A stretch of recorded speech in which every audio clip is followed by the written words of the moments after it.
George Floyd, Trayvon, you know, what he did, because he was the victim. We talked about Breonna Taylor. She was the victim, but we demean them and make them something less than they are. And then you have these insurrectionists, that's what they are. You hear about them 2 seconds and boom, on to the next. We're going to talk about this man who was shot in the driveway, but he had a criminal past and this, that, and the other. It's just, it's ridiculous.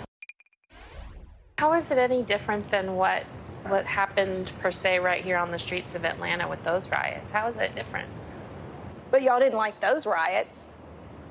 That's my point. It shouldn't be treated any differently. Right.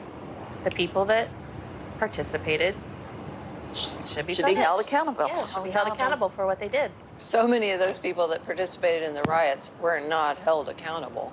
We're not Right. even Exactly. We're They not should have even been. recognized. Absolutely. But the Republican Party released a statement saying that that was legitimate political discourse. Does anyone think that was legitimate political discourse, January 6th? Sure, until they trespassed. But once they trespassed, what did they do? They walked up the stairway, they went into the rotunda, and they walked back out. So now they're in a gulag for 2 years in prison.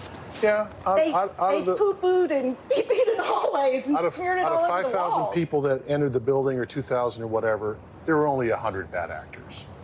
The rest of the people were largely respectful from what I've seen, from what I've read. And do you not think they were being serious, the mob, when they were yelling, "Hang Mike Pence"? That was a scary day, I thought. You know, I was freaked out. And for people who were at the Capitol, it sounded horrifying, and someone had to clean up the mess. There was a lot of bad stuff that happened that day, I agree, but I believe that the portion of people that were troublemakers is very small. Number two, how many of those troublemakers were actually Antifa or intentional That's what I wanted to ask. troublemakers? There's just a whole series of questions that don't add up. And you got to go through this much boilerplate and crap to find the three little nuggets of truth or hard fact or information that really matters. And I'm just so frustrated with the entire thing, I want to forget about it. But I looked at every photograph in the AJC. There were about 20 pictures in that newspaper that day. And all of the ones that were smashing and bashing and crashing, 25, 28 years old, skinny jeans with the beards.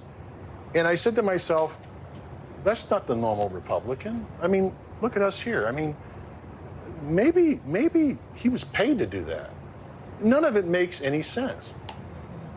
And when you read about, Ray Epps being at the one gate that fell first, when you read about the Molotov cocktails that were left at the DNC the night before with only a mechanical kitchen timer, not a telephone that can be remotely triggered, kitchen timer.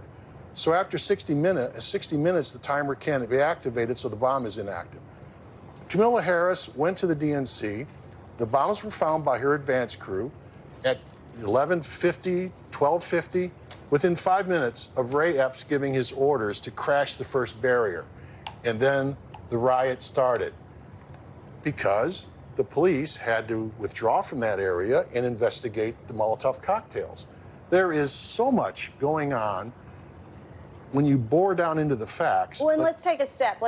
So if this was happening and it was Antifa, then why didn't President Trump whip into action and stop it? He didn't tweet. He didn't call off the dogs. Why was that?